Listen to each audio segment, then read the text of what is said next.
God does not think the way men do, the way men think. His thoughts are very different. One of the important things that we need to learn as believers is to know that we were given just one instruction from Jesus. And that instruction is to love. The man of God, Reverend Dr. Chris Oyakhilome, in 2001,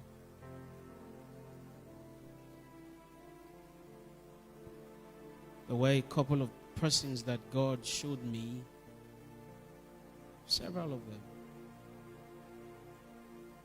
But he only told me to follow the man of God, Pastor Chris.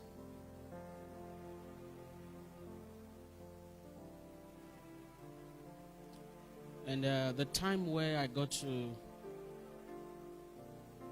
be introduced by privilege to the man of God, Pastor Chris, in 2001, was a time where he was having some crisis. It has to do with his association with dear prophet of God. It was in the midst of that God said to me, follow him. He said, follow Pastor Chris. I counted it a privilege and an undeserving honor to have been asked by God to follow the man of God, Pastor Chris. But then at the time, there were so many things that was being said about him because of a man who in the Nigerian sector or cycle was at Lord. He was not thought to be a Christian or even a child of God.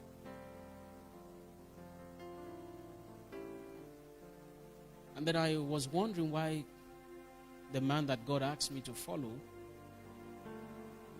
would have anything to do with him. God said to me, I do not think as men think. But later on, I got to find out that the man of God, Reverend Dr. Chris, was a man of absolute love. There was not anybody that he could not love. He didn't have anybody that he hated. In fact, he can't even hate. No matter who you were thought to be, or how men saw you, or what they thought about you, he can relate with you. Because he always thought that was what Christ would do. Leaving us an example in his encounter with a man who was rejected by society also in the city or town of Jericho.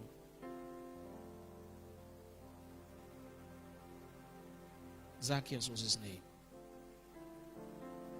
Jesus, in spite of how society thought about Zacchaeus, he went to his house, sat with him, and ate with him. Son of God. The man was so blessed and undeserving to see that the master would come into his house and even eat. He thought maybe he could try as much as possible to make amends of his ways that were not so okay. Another example was when Jesus went to the house of a prostitute. Or rather, he went to the house of Simon, who had invited him, a Pharisee, and allowed a prostitute to have close sessions with him. The lady sat so close, handled the legs of Jesus, was weeping so profusely, and felt so sorry for herself and for the sins that she has committed.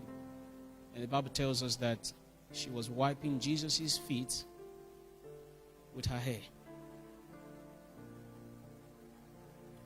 So I understood later why my man of God was comfortable enough, because there was nobody he couldn't love. And as I journeyed in ministry, I began to observe that God does not tell everything to a man of God at once. He does not tell him everything he should hear or know at once. An experience of Moses, God didn't tell him about the Red Sea.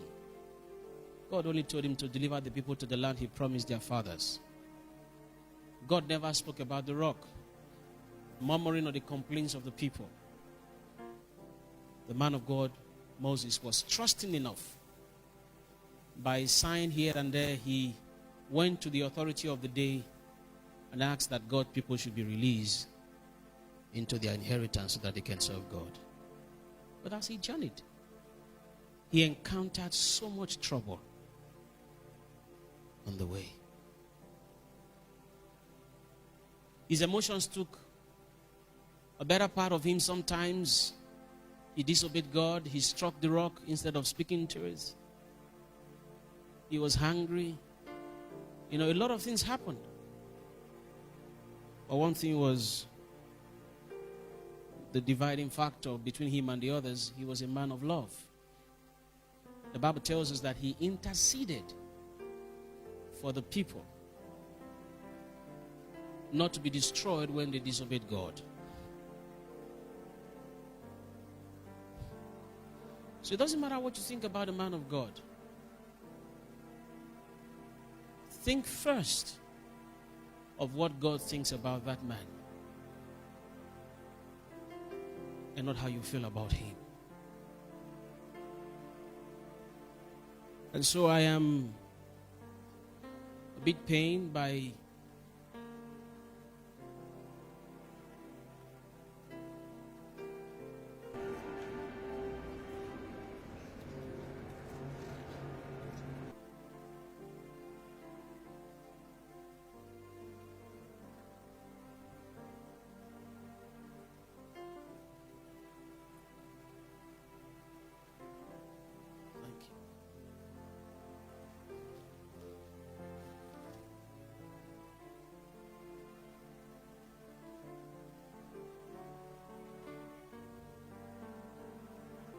if he were to be working in a bank or to be doing something else for himself, the chances that he will not have all of these attacks or even make the mistakes that he makes are not there. So there are times where I've had to close the service and take my own child to the hospital.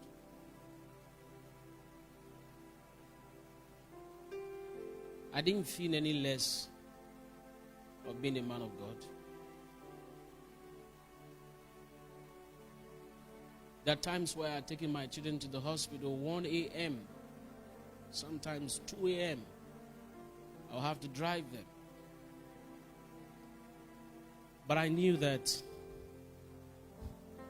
most of the pressures my kids were experiencing was because of me. The attacks that were coming on them were because of me.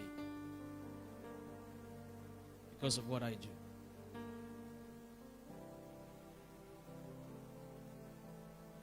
So I learned how to love anybody, irrespective of what people think about them.